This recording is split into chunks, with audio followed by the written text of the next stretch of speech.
Feed ഫുട്ബോളിൻ്റെ മറ്റൊരു എപ്പിസോഡിലേക്ക് എല്ലാവർക്കും സ്വാഗതം. ചില ട്രാൻസ്ഫർ സോറകളാണ് ഈ വീഡിയോയിൽ നമ്മൾ ഡിസ്കസ് ചെയ്യാൻ പോകുന്നത്. നമുക്ക് ആദ്യം തന്നെ അർജന്റീനക്കാരനായിട്ടുള്ള പൗലോ ഡിബാലയുടെ വാർത്തയിൽ തന്നെ തുടങ്ങാം. ചങ്ങായി ഒരു മേജർ യൂ ടേൺ എടുത്തിരിക്കുകയാണ്. റോമയിൽ തന്നെ തുടരാനുള്ള തീരുമാനം എടുത്തിരിക്കുകയാണ് പൗലോ ഡിബാല.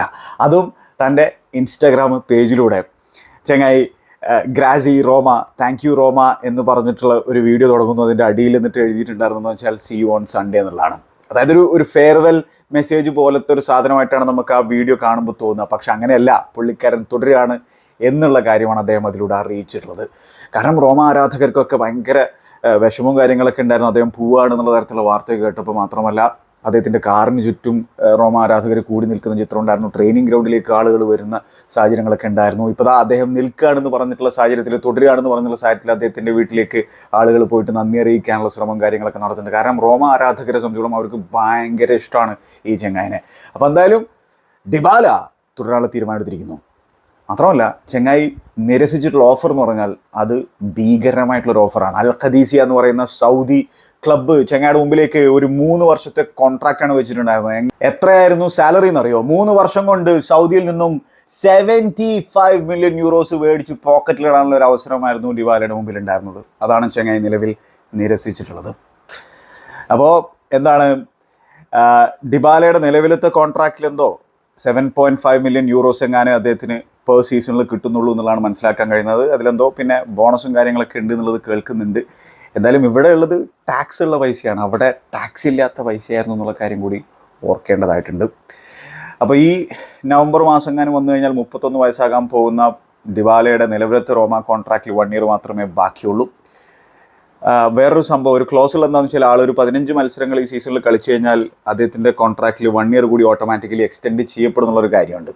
പക്ഷേ അതിനു മുമ്പേ തന്നെ ഡിബാലയുമായിട്ട് പുതിയ കോൺട്രാക്റ്റുമായി ബന്ധപ്പെട്ടുള്ള കാര്യങ്ങൾ ചർച്ച ചെയ്യാൻ ആണ് റോമ തയ്യാറെടുത്തിരിക്കുന്ന തരത്തിലാണ് ഇപ്പോൾ ഇറ്റാലിയൻ മീഡിയക്ക് റിപ്പോർട്ട് ചെയ്യുന്നത്. എന്തായാലും ഇത് റോമ ആരാധകരെ സംബന്ധിച്ചോളം ഗ്രേറ്റ് ന്യൂസ് ആണെന്നുള്ള കാര്യത്തിൽ യാതൊരു സംശയവും വേണ്ട. റോമയ്ക്ക് വേണ്ടിയിട്ട് പൗലോ ഡിബാല ആ ഒരു ജോസെ മൗറിനിയുള്ള സമയത്താണല്ലോ അങ്ങോട്ടേക്ക് വന്നിട്ടുണ്ടായിരുന്നത്. ചങ്ങായി 78 മത്സരങ്ങൾ റോമയ്ക്ക് വേണ്ടി കളിച്ചിട്ടുണ്ട്. അതിൽ 34 ഗോളുകളും 18 അസിസ്റ്റുകളും അദ്ദേഹം കമ്പൈൻ ചെയ്തെടുത്തിട്ടുണ്ട് എന്നുള്ള കാര്യം ഓർക്കേണ്ടതാണ്. അതായത് 78 മത്സരങ്ങളിൽ നിന്ന് 52 ഗോൾ കോൺട്രിബ്യൂഷൻസ്. അപ്പോൾ ഇനി നമുക്ക് ഡിബാലയുടെ വാർത്തയിൽ നിന്നും നേരെ ആസ്നലിൻ്റെ ഒരു സൈനിങ് വാർത്തയിലേക്ക് കടന്നു കഴിഞ്ഞാൽ മിക്കേൽ മെറീനോ ആസ്നലിൻ്റെ പ്ലെയർ ആകാൻ പോവാണ്. അപ്പോൾ ആ ഒരു സാഗയ്ക്കും ഒടുവിൽ വിരാമം സംഭവിക്കാൻ പോവാണ്. നേരത്തെ തന്നെ ഈ ഡീലിനെ കുറിച്ചുള്ള വാർത്തകൾ നമുക്ക് കേൾക്കുന്നുണ്ടായിരുന്നു. ഇത് ഓൾമോസ്റ്റ് നടക്കും എന്നുള്ളത് എല്ലാവർക്കും അറിയുന്ന രീതിയിൽ തന്നെയാണ് കാര്യങ്ങൾ പോയിട്ടുണ്ടായിരുന്നത്. പക്ഷേ നമുക്ക് ട്രാൻസ്ഫർ മാർക്കറ്റ് ആയതുകൊണ്ട് തന്നെ ഒന്നും അങ്ങോട്ട് ഉറപ്പിച്ച് പറയാൻ പറ്റില്ലല്ലോ. ഇപ്പോൾ ഏകദേശം ഡീൽ എഗ്രി ചെയ്തിരിക്കുകയാണ്. 33.5 മില്യൺ യൂറോസിൻ്റെ ഫീ ആണ് റയൽ സോസിഡാഡ് എന്ന് പറയുന്ന സ്പാനിഷ് ക്ലബിൻ്റെ മുമ്പിലേക്ക് ആസ്നൽ കൊടുക്കുന്നത്. അതോടൊപ്പം തന്നെ ആഡ് ഓൺസ് കൂടി ഉണ്ട്. 5 മില്യൺ യൂറോസിൻ്റെ ആഡ് ഓൺസ് കൂടി ഉണ്ട് എന്നുള്ളതാണ് മനസ്സിലാക്കേണ്ടതായിട്ടുള്ള സംഭവം. അങ്ങനെ 28-കാരനായിട്ടുള്ള മിക്കേൽ മെറീനോ എന്ന് പറയുന്ന സ്പാനിഷ് പ്ലെയർ ആർട്ടറ്റയുടെ ടീമിലേക്ക് വരികയാണ്. അപ്പോൾ ഈ ചെങ്ങായിനെ സംബന്ധിച്ചിടത്തോളം അദ്ദേഹം ഒരു സാസനയുടെ പിന്നെ അക്കാഡമി പ്രൊഡക്റ്റാണ്. പിന്നീട് അദ്ദേഹത്തിൻ്റെ കരിയറിൽ അദ്ദേഹം ബൊറൂഷ്യ ഡോട്ട്മുണ്ടിൽ കളിച്ചിട്ടുണ്ട്, ന്യൂകാസിൽ യുണൈറ്റഡിൽ കളിച്ചിട്ടുണ്ട്. പിന്നീട് 2018 റയൽ സോസിഡാഡിലേക്ക് അദ്ദേഹം പോകുന്നത്. റയൽ സോസിഡാഡിലേക്ക് എത്തിയതിനു ശേഷമാണ് അദ്ദേഹത്തിൻ്റെ കരിയറിൽ കാര്യമായിട്ടുള്ളൊരു അനക്കം സംഭവിക്കുന്നതും റയൽ സോസിഡാഡിൻ്റെ വളരെ ഇമ്പോർട്ടൻ്റ് ആയിട്ടുള്ളൊരു പ്ലെയറായിട്ട് മാറുന്നതും. അദ്ദേഹം ഈ ഒരു കാലയളവിൽ തന്നെ 242 മത്സരങ്ങൾ സോസിഡാഡിന് വേണ്ടി കളിക്കുകയും 27 ഗോളുകളും 30 അസിസ്റ്റുകളൊക്കെ നെയ്തെടുക്കാൻ സാധിച്ചിട്ടുണ്ടെന്നുള്ള കാര്യം ഓർക്കേണ്ടതായിട്ടുണ്ട്. അപ്പോൾ ഈ പിന്നെ ആർട്ടറ്റയുടെ ടീമിലേക്ക് നമ്മൾ നോക്കുമ്പോൾ അവരിപ്പോൾ ഇത് അവരുടെ 3ാമത്തെ സൈനിങ്ങാണ് നടത്തുന്നത് ഈ ഒരു വിൻഡോയിൽ. അതിൽ ഒന്നെന്ന് പറഞ്ഞാൽ നമ്മുടെ ഡേവിഡ് റായ ആ ഒരു ഡീൽ പെർമനൻ്റ് ആക്കി. ലോൺ ഡീലാണല്ലോ ചങ്ങായി വന്നിട്ടുണ്ടായത്, അത് പെർമനൻ്റ് ആകുന്നു. പിന്നെ കലിഫിയോറിയെ കൊണ്ടുവരുന്നു, ഇപ്പോൾ മിക്കേൽ മെറീനോയെ കൊണ്ടുവരുന്നു. അപ്പോൾ ഈ മെറീനോയെ സംബന്ധിച്ചിടത്തോളം മിഡ്ഫീൽഡിൽ ആ ഒരു LCM റോളൊക്കെ മനോഹരമായിട്ട് കളിക്കാൻ പറ്റുന്ന തരത്തിലുള്ള ഒരു ചെങ്ങായാണ്. അതായത് ആ ഒരു ഷാക്ക പോയിട്ടുള്ള സാഹചര്യത്തിൽ അവിടെ ഒരു കൃത്യമായിട്ടുള്ളൊരു വിടവുണ്ടായിരുന്നു. ശരിയാണ്, ഡെക്ലൻ റൈസൊക്കെ ഒരു പരിധി വരെ ആ റോള് കൈകാര്യം ചെയ്യുന്നുണ്ടായിരുന്നു, ഒരു ബോക്സ് ടു ബോക്സ് പ്ലെയർ എന്ന രീതിയിൽ. പക്ഷേ മിക്കേൽ മെറീനോ വരുന്നത് കൂടിയിട്ട് അവരെ സംബന്ധിച്ചിടത്തോളം ആ ഒരു ഏരിയയിൽ സ്ട്രെങ്തൻ ചെയ്യുകയാണെന്ന് മാത്രമല്ല, ഡെക്ലൻ റൈസിന് ആ ഒരു 6 റോള് കളിക്കുകയും ഈ മിക്കേൽ മെറീനോയ്ക്ക് ആ ഒരു LCM റോള് കളിക്കാൻ സാധിക്കുകയും അദ്ദേഹത്തിന് ആ ഒരു ബോക്സ് ടു ബോക്സ് റോള് ഷാക്ക കൈകാര്യം ചെയ്തിരുന്ന പോലെ കൈകാര്യം ചെയ്യാനും പറ്റും. ഷാക്കയുടെ പോലത്തെ നല്ലൊരു പാസർ കൂടിയാണ് മിക്കേൽ മെറീനോ എന്നുള്ള കാര്യം ഓർക്കണം. അതിനാണ് ഏറ്റവും ഇമ്പോർട്ടൻ്റ് ആയിട്ടുള്ള സംഭവം. അടിപൊളി പാസറാണ്, പിന്നെ ഹൈറ്റ് ഉണ്ട്, പിന്നെ ഏരിയൽ ഡ്യോലുകൾ വിൻ ചെയ്യുന്നതിൽ കാര്യമായിട്ടുള്ള ഇമ്പാക്റ്റ് ഉണ്ടാക്കാൻ പറ്റുന്ന തരത്തിലുള്ള ചങ്ങായാണ്. ബോക്സിലേക്ക് ക്രാഷ് ചെയ്തിട്ട് ആ ഫാർ പോസ്റ്റിലേക്ക് നീങ്ങിയിട്ട് അവിടെ നിന്ന് ഹെഡർ ഗോളുകൾ അടിക്കാൻ സാധിക്കും. അത്തരത്തിൽ എന്താണ് ബോക്സിൽ അനദർ ത്രെറ്റ് അവർ ആഡ് ചെയ്തിരിക്കുകയാണ് ആ ആസ്നൽ എന്നുള്ള കാര്യം എടുത്ത് പറയേണ്ടതായിട്ടുള്ള സംഭവമാണ്. പിന്നെ ഡിഫൻസിൽ കോൺട്രിബ്യൂട്ട് ചെയ്യും. അപ്പോൾ എന്താണ് ആ സംബന്ധിച്ചോളം ഇത് ഈ മിക്കൽ മെറീനോയുടെ സൈനിങ്ങോട് കൂടിയിട്ട് അവർക്ക് പൊസഷനിൽ കാര്യമായിട്ട് ഈ ചങ്ങായി ഹെൽപ്പ് ചെയ്യും. ബോക്സിലേക്ക് ക്രാഷ് ചെയ്യുന്നതിൽ ഹെൽപ്പ് ചെയ്യും. ഏരിയൽ ഡ്യുവലുകൾ എക്സ്ട്രാ വിൻ ചെയ്തതിൽ ഹെൽപ്പ് ചെയ്യും. പിന്നെന്താണ് ഈ ചങ്ങായിക്ക് ഇപ്പോൾ നമ്മൾ ആ ജർമ്മനിക്കെതിരെയുള്ള ഗോളൊക്കെ കണ്ടില്ലേ, അത്തരത്തിലുള്ള ഗോളും ഈ ഹെഡറിലൂടെയൊക്കെ പ്രൊഡ്യൂസ് ചെയ്യാൻ പറ്റുന്ന തരത്തിലുള്ള ഒരു ചങ്ങായാണെന്നുള്ള കാര്യം ഓർക്കേണ്ടതായിട്ടുണ്ട്. അപ്പോൾ മൊത്തത്തിൽ ഡിഫെൻസീവ്ലിയും ഒഫെൻസീവ്ലിയും ഇതൊരു ഗ്രേറ്റ് അഡീഷനാണ് ആശ്രമം എന്നുള്ളതാണ് എൻ്റെ ഒരു കാഴ്ചപ്പാട്. അപ്പോൾ അതാണ് മിക്കൽ മെറീനയെ കുറിച്ച് എനിക്ക് നിങ്ങളോട് പറയാനുള്ളത്. ഇനി നമുക്ക് നേരെ നമ്മൾ ആർസണലിൻ്റെ വാർത്തയിൽ നിന്നും ലിവർപൂളിൻ്റെ വാർത്തയിലേക്ക് കടക്കാം. അപ്പോൾ ലിവർപൂൾ ഫാൻസിനെ സംബന്ധിച്ചിടത്തോളം എവിടെ പിന്നെ സൈനിങ് എവിടെ എന്നുള്ള ചോദ്യങ്ങൾ ചോദിച്ചുകൊണ്ടിരിക്കുകയാണല്ലോ. ഒരു സൈനിങ് വാർത്ത എനിക്ക് നിങ്ങളോട് പറയാനുണ്ട്, പക്ഷേ ഇത് നിങ്ങൾ പ്രതീക്ഷിക്കുന്ന തരത്തിലുള്ളൊരു വാർത്തയല്ല. ഫാബ്രിസ് റോമാൻ റിപ്പോർട്ട് ചെയ്യുന്നത് 16-കാരനായിട്ടുള്ള വൂൾസിൻ്റെ അക്കാഡമി പിന്നെ പ്രൊഡക്റ്റിന് ആൽവിൻ ഐമാൻ എന്ന് പറയുന്ന ചങ്ങായനെ ലിവർപൂൾ സൈൻ ചെയ്യാൻ പോവുകയാണെന്നുള്ള വാർത്തയാണ് കേൾക്കുന്നത്. 5 ഇയർ ഡീലാണ് കൊടുക്കാൻ പോകുന്നത്. 2 മില്യൺ പൗണ്ടിൻ്റെ കോമ്പൻസേഷൻ ഫീ കൊടുക്കുന്നു. പിന്നെ മാത്രമല്ല പ്രീമിയർ ലീഗിൻ്റെ 5 സ്റ്റെപ്പ് അപ്രൂവലും കാര്യങ്ങളൊക്കെ ഇപ്പോൾ കംപ്ലീറ്റ് ചെയ്തു. ഇത് ഉടനെ അപ്രൂവ് ആകാൻ സാധ്യതയുണ്ട്. അപ്പോൾ ഇത് ഫസ്റ്റ് ടീമിലേക്ക് വരുന്നൊരു പ്ലെയർ അല്ല, പക്ഷേ ലിവർപൂൾ ഒരു സൈനിങ് നടത്തി എന്ന് വേണമെങ്കിൽ പറയാം എന്ന് മാത്രമേ ഉള്ളൂ. ഇതും ഒഫീഷ്യലായിട്ടില്ല എന്നുള്ള കാര്യം ഓർക്കണം. ഇതോടൊപ്പം തന്നെ മറ്റൊരു ഡിപ്പാർച്ചർ കൂടി സംഭവിക്കുകയാണ് ലിവർപൂളിൽ നിന്നും. അതായത് ഇത് ബിഗ് മണി മൂവിലാണ് ഈ ചങ്ങായി പോകുന്നത്. സെപ്പ് വാൻഡബർഗ് എന്ന് പറയുന്ന Dutch centre back Premier League ക്ലബ്ബായിട്ടുള്ള ബ്രെൻഫോർഡിലേക്ക് പോവുകയാണ്. ഈ 22-കാരനെ സംബന്ധിച്ചിടത്തോളം 20 മില്യൺ പൗണ്ട്സിൻ്റെ ഇനീഷ്യൽ ഫീ ലിവർപൂളിന് ലഭിക്കുന്നുണ്ട്. പ്ലസ് 5 മില്യൺ പൗണ്ട്സിൻ്റെ ആഡ് ഓൺസ് കൂടി ലഭിക്കുന്നതാണ് പറഞ്ഞു കേൾക്കുന്നത്. ചില ബോണസുകളൊക്കെ ആക്ടിവേറ്റ് ചെയ്യപ്പെട്ട് കഴിഞ്ഞാൽ മാത്രമല്ല ലിവർപൂൾ 17.5% സെൽ ഓൺ ക്ലോസ് കൂടി വെച്ചിട്ടുണ്ട്. അതായത് ഭാവിയിൽ ബ്രെൻഫോർഡ് ചെങ്ങനെ എങ്ങോട്ടെങ്കിലും വെക്കുന്ന സാഹചര്യത്തിൽ അതിൻ്റെ 17.5% തുക ലിവർപൂളിന് കിട്ടുന്ന തരത്തിലുള്ള ഒരു ക്ലോസ് കൂടി വെച്ചിട്ടുണ്ട്. 5 വർഷത്തെ കോൺട്രാക്റ്റാണ് ചെങ്ങായി അവിടെ സൈൻ ചെയ്യാൻ പോകുന്നത്. ഈ ചെങ്ങായിൽ മറ്റ് യൂറോപ്യൻ ക്ലബ്ബുകളിലൊക്കെ താല്പര്യം ഉണ്ടായിരുന്നു അത്രേ, ഓൺസ്റ്റേൻ്റെ റിപ്പോർട്ടിൽ പറയുന്നതാണ്. അതിൽ തന്നെ പ്രധാനമായിട്ടും ഷാബി അലോൺസോയുടെ ബയലെബിക്യൂസിന് താല്പര്യം ഉണ്ടായിരുന്നു. പക്ഷേ ഈ ചങ്ങായി തോമസ് ഫ്രാങ്കുമായിട്ട് ചർച്ച നടത്തിയിട്ടുള്ള സാഹചര്യത്തിൽ തോമസ് ഫ്രാങ്കിൻ്റെ പ്രൊജക്റ്റിൽ ജോയിൻ ചെയ്യാനാണ് തീരുമാനിച്ചിട്ടുള്ളത് എന്നുള്ളതാണ് മനസ്സിലാക്കാൻ കഴിയുന്നത്. ഇത് ഈ ഒരു പിന്നെ ഡിപ്പാർച്ചർ കൂടി നടക്കുന്നത് കൂടിയിട്ട് ലിവർപൂളിൻ്റെ ആ ഒരു ഡിഫൻസ് ഡിപ്പാർട്ട്മെൻറ്റിൽ അവർ കൂടുതൽ വീക്കനായിരിക്കുകയാണെന്നുള്ളതാണ് യാഥാർത്ഥ്യമായിട്ടുള്ള സംഭവം. അവിടെ ഇനി ബാക്കിയുള്ള ഡിഫൻഡേഴ്സ് ആരൊക്കെയാണ്? Virgil van Dijk, Quansah, Konate, Gomez. ഇതിൽ തന്നെ ഗോമസിൻ്റെ ഫ്യൂച്ചറും അൺസർട്ടൈൻ ആണ് എന്നുള്ളത് നമുക്ക് എല്ലാവർക്കും അറിയാം. പല രീതിയിലുള്ള ട്രാൻസ്ഫർ റൂമേഴ്സും നമ്മൾ ഗോമസുമായി ബന്ധപ്പെടുത്തിയിട്ട് കേൾക്കുന്നുണ്ട്.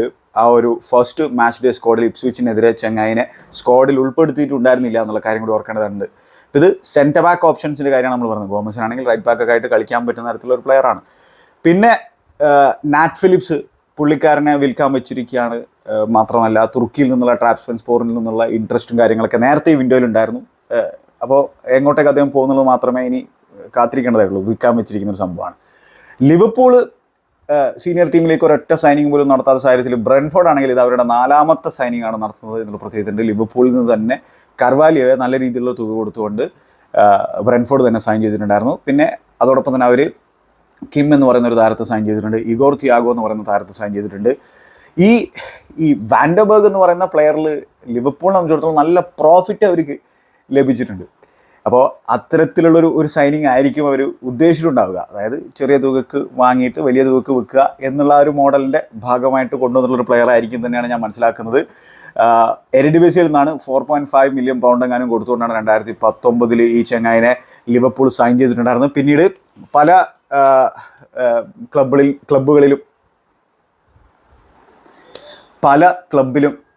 ക്ലബിലും ചെങ്ങായി ലോണിൽ പോയിട്ടുണ്ടായിരുന്നു. പ്രസ്റ്റണിൽ ലോണിൽ പോയിട്ടുണ്ടായിരുന്നു, ഷാൽക്കയിൽ ലോണിൽ പോയിട്ടുണ്ടായിരുന്നു, മൈൻസിൽ ലോണിൽ പോയിട്ടുണ്ടായിരുന്നു. അപ്പോൾ അതാണ് ലിവർപൂളിൻ്റെ വാർത്ത. നല്ല പ്രോഫിറ്റ് കിട്ടിയിട്ടുണ്ട്. അപ്പോൾ ഇതൊക്കെ ആർനെ സ്ലോട്ടിനോട് എന്താണ് സൈനിങ് ഒന്നും നടത്താത്തതെന്ന് ചോദിച്ചപ്പോൾ ആള് കറണ്ട് സ്ക്വാഡിൽ ഹാപ്പിയാണെന്നുള്ള കാര്യമൊക്കെ പറയുന്നുണ്ട്. പക്ഷെ നമുക്കറിയാം അവരെ സംബന്ധിച്ചോളം അവർക്ക് സൈനിങ് ആവശ്യമുണ്ടെന്നുള്ളതാണ്. ഇനിയും കുറച്ച് ദിവസങ്ങൾ കൂടി ഈ ട്രാൻസ്ഫർ വിൻഡോയിൽ ബാക്കിയുണ്ട്. അവർ ഏത് തരത്തിൽ റിയാക്ട് ചെയ്യുന്നുള്ളത് കാത്തിരുന്ന് കാണേണ്ട വിഷയം തന്നെയാണ്. ഇനി നമ്മൾ ന്യൂകാസിൽ യുണൈറ്റഡിൻ്റെ ഫോർമർ ക്യാപ്റ്റനായിട്ടുള്ള കീരൻ ട്രിപ്പിയറിൻ്റെ വാർത്തയിലേക്ക് കടന്നു കഴിഞ്ഞാൽ ട്രിപ്പിയറിന് ന്യൂകാസിൽ യുണൈറ്റഡ് വിട്ടു പോകണമെന്നുള്ളതാണ് പുള്ളിക്കാരൻ്റെ ആഗ്രഹം. ഈ വിൻഡോ കഴിയുന്നതിന് മുമ്പ് തന്നെ അവിടുന്ന് മൂവിനുള്ള ശ്രമമാണ് അദ്ദേഹത്തിൻ്റെ ഭാഗത്ത് നടക്കുന്നത്. എഡി ഹവിനോട് ഇതിനെക്കുറിച്ച് ചോദിച്ചപ്പോൾ പറഞ്ഞത് അദ്ദേഹത്തിന് ട്രിപ്പിയർ അവിടെ തുടരുന്നതാണ് താല്പര്യമുള്ള, നല്ല രീതിയിൽ തന്നെ ട്രെയിനിങ് കാര്യങ്ങളൊക്കെ നടത്തുന്നുണ്ട്. പക്ഷേ ട്രാൻസ്ഫറിൻ്റെ ആണ് എന്തുകൊണ്ടെങ്കിലും സംഭവിക്കാം എന്നുള്ള കാര്യം അദ്ദേഹം പറയുന്നുണ്ട്. ഒരു ഗ്യാരണ്ടിയും തൻ്റെ ഭാഗത്ത് നിന്ന് തനിക്ക് തരാൻ പറ്റില്ല എന്നുള്ള പറയുന്നുണ്ട്. എന്താണ് ട്രിപ്പിയറിനെ സംബന്ധിച്ചിടത്തോളം? ട്രിപ്പിയർ ഇപ്പോൾ ഈ ഒരു ന്യൂകാസിൽ യുണൈറ്റഡിൻ്റെ ഈ പുതിയ റെവല്യൂഷൻ്റെ ഫസ്റ്റ് സൈനിങ് ആയിരുന്നുള്ള കാര്യം ഓർക്കേണ്ടതുണ്ട്. ഈ സൗദി റെവല്യൂഷൻ്റെ ഫസ്റ്റ് സൈനിങ് ആയിരുന്നു. മാത്രമല്ല ചങ്ങായി വന്നിട്ട് ടീമിലൊരു ഇമ്പ്രൂവ്മെൻറ്റും കാര്യങ്ങളൊക്കെ ഈവൻ മെൻറ്റാലിറ്റി വൈസൊക്കെ ഉണ്ടാക്കിയിട്ടുണ്ട് എന്നുള്ളതൊക്കെ നമുക്കറിയുന്നൊരു കാര്യമാണ്. പക്ഷേ ഇപ്പോൾ നിലവിലത്തെ സാഹചര്യത്തിൽ അദ്ദേഹം അല്ല ആ ഒരു റോളിൽ, ആ ഒരു ഫുൾ ബാക്ക് റോളിൽ എഡി ഹവിൻ്റെ ഫസ്റ്റ് ചോയ്സ് ആയിട്ടുള്ളത്. ഇപ്പോൾ ലിബർമെൻറ്റോ ആണ് ഇപ്പോൾ കഴിഞ്ഞ മത്സരത്തിലും പ്രീമിയർ ലീഗിൽ ഈ സീസണിൽ ആദ്യത്തെ മത്സരത്തിലും സ്റ്റാർട്ട് ചെയ്തിട്ടുണ്ടായിരുന്നത്. ഈ ട്രിപ്പിയർ ഒരു അൺയൂസ്ഡ് സബ്സ്റ്റിറ്റ്യൂട്ട് ആയിട്ടായിരുന്നു ബെഞ്ചിലുണ്ടായിരുന്നത്. ട്രിപ്പിയർ സംബന്ധിച്ചിടത്തോളം അദ്ദേഹത്തിൻ്റെ പ്രായം ഇപ്പോൾ 33 34 പോവാണ് അടുത്ത മാസം. അപ്പോൾ ഈ ഒരു അവസരത്തിൽ അദ്ദേഹത്തിൻ്റെ കരിയറിൻ്റെ ഈ ഒരു അവസാന സമയത്തിൽ കടക്കുമ്പോൾ അദ്ദേഹത്തിന് കൂടുതൽ മിനിറ്റ്സുകൾ കളിക്കണം എന്നുള്ളൊരു ആഗ്രഹമുണ്ട്. അതിപ്പോൾ ന്യൂകാസിൽ യുണൈറ്റഡിൽ സാധിക്കില്ല എന്നുള്ളൊരു ബോധ്യം അദ്ദേഹത്തിന് വന്നിട്ടുണ്ടാകും. അതുകൊണ്ട് തന്നെയാണ് അദ്ദേഹം ആ ഒരു മൂവിനുള്ള ശ്രമം നടത്തുന്നത്. എവർട്ടണിലേക്ക് ഒരു ലോൺ ഡീലിനുള്ള ശ്രമം നടക്കുന്നുണ്ട് എന്നുള്ളതാണ് കേൾക്കുന്നത്. 2 വർഷത്തെ കോൺട്രാക്റ്റ് കൂടി ഈ ചെങ്ങായിയുടെ കോൺട്രാക്റ്റിൽ ബാക്കിയുണ്ട് നിലവിലത്തെ ഇതിൽ. അപ്പോൾ എവർട്ടൺ ആണെങ്കിൽ പൈസയ്ക്ക് പ്രശ്നമുള്ളൊരു ക്ലബ്ബാണ്. അവർ ലോൺ ഡീലുള്ള ശ്രമമാണ് നടത്തുക. അപ്പോൾ അതാണ് നിലവിലത്തെ ഈ ട്രിപ്പിയറിൻ്റെ കാര്യത്തിൽ പറയാനുള്ളത്. പിന്നെ മാത്രമല്ല സൗദിയിൽ നിന്നും ചെറിയൊരു ഇൻട്രസ്റ്റ് ഉണ്ട്, ഒന്നും കാര്യമായിട്ട് മെറ്റീരിയലൈസ് ആയിട്ടില്ല. പിന്നെ എന്താണ് ബായൺ മ്യൂണിക്ക് കഴിഞ്ഞ ജാനുവരിയിൽ ഒരു ഇൻട്രസ്റ്റ് ഒക്കെ കാണിച്ചിട്ടുണ്ടായിരുന്നു. ആ ഒരു അവസരത്തിൽ ന്യൂകാസിൽ യുണൈറ്റഡ് പറഞ്ഞത് നോട്ട് ഫോർ സെയിൽ എന്നുള്ളൊരു കാര്യമാണ്. നമ്മൾ റാഫേൽ ലിയാവോയുടെ ഒരു അപ്ഡേറ്റിലേക്ക് കടന്നു കഴിഞ്ഞാൽ റാഫേൽ ലിയാവോയെ ബാഴ്സലോണയ്ക്ക് കൊണ്ടുപോകാൻ താല്പര്യമുണ്ട് എന്നുള്ള തരത്തിലുള്ള വാർത്തയൊക്കെ ചില സ്പാനിഷ് മീഡിയകൾ റിപ്പോർട്ട് ചെയ്തിട്ടുണ്ടായിരുന്നു. ആ റിപ്പോർട്ട് വന്നപ്പോൾ തന്നെ നമുക്കറിയാം ഇത് വിശ്വസിക്കാൻ കൊള്ളാവുന്ന തരത്തിലുള്ള റിപ്പോർട്ടൊന്നുമല്ല, ആളുകളെ സുഖിപ്പിക്കാൻ വേണ്ടിയിട്ടുള്ള റിപ്പോർട്ടാണെന്നുള്ളതൊക്കെ നമുക്കറിയുന്നതാണ്. അതായത് ബാഴ്സലോണ ഫാൻസിനെ ഒന്ന് സുഖിപ്പിക്കാൻ വേണ്ടിയിട്ടുള്ള റിപ്പോർട്ടായിരിക്കുന്നുള്ളത്. കാരണം എന്ന് വെച്ചാൽ AC മിലാനെ സംബന്ധിച്ചോളം ചെങ്ങായിനെ വിൽക്കാൻ താല്പര്യമില്ല എന്ന് മാത്രമല്ല, AC മിലാൻ അഥവാ വിൽക്കുകയാണെങ്കിൽ തന്നെ മിനിമം 100 മില്യൺ യൂറോസ് എങ്കിലും ചോദിക്കും. അങ്ങനത്തെ രീതിയിലുള്ള ഒരു സൈനിങ് നടത്താൻ പറ്റുന്ന തരത്തിലുള്ള ഒരു ഫൈനാൻഷ്യൽ സിറ്റുവേഷൻ അല്ല ബാഴ്സലോണ ഉള്ളത് എന്നുള്ളത് നമുക്ക് എല്ലാവർക്കും അറിയുന്ന ഒരു സാഹചര്യമാണ്. ഇപ്പോൾ തന്നെ AC മിലാൻ്റെ CEO ആയിട്ടുള്ള ഫുർലാനി കൃത്യമായിട്ട് വ്യക്തമാക്കിയിരിക്കുകയാണ്, റാഫേൽ ലിയാവോ AC മിലാൻ വിട്ടു പോകില്ല ഈ ഒരു സമ്മറിൽ. ബാഴ്സലോണ മൂവിനൊന്നും ഒരു സാധ്യതയില്ല, നോ വേ. പുള്ളിക്കാരൻ ക്ലബ്ബ് വിട്ടു പോകുന്നില്ല ഈ ഒരു അവസരത്തിൽ 100% ഉറപ്പാണെന്നുള്ള കാര്യം പറയുന്നുണ്ട്. ഇനി അഥവാ റാഫേൽ ലിയാവോ പോകാൻ അനുവാദം ചോദിച്ചു കഴിഞ്ഞാൽ അങ്ങനെ പുള്ളിക്കാരൻ അനുവാദം ചോദിക്കില്ല ഈ ഒരു അവസരത്തിൽ നിന്നാണ് പുള്ളിക്കാരൻ പറയുന്നത്. പിന്നെ മെസ്സേജ് ഇപ്പോൾ ക്ലിയർ അല്ലേ, അതായത് റാഫേൽ ലിയാവോ പോകുന്നില്ല എന്നുള്ള കാര്യം ഫുർലാനി AC മിലാൻ്റെ CEO തന്നെ വ്യക്തമാക്കിയിട്ടുണ്ട്. അപ്പോൾ ഇതൊക്കെയാണ് ചില അപ്ഡേറ്റുകൾ. പിന്നെ KSAയിൽ ബാഴ്സലോണയ്ക്ക് താല്പര്യമുണ്ട് എന്നുള്ള വാർത്ത കേൾക്കുന്നുണ്ട്. മറ്റ് അപ്ഡേറ്റുകളുമായിട്ട് നമുക്ക് ഉടനെ കാണാം. നിങ്ങളുടെ അഭിപ്രായങ്ങൾ കമൻറ്റ് ബോക്സിൽ രേഖപ്പെടുത്തുക. Good bye.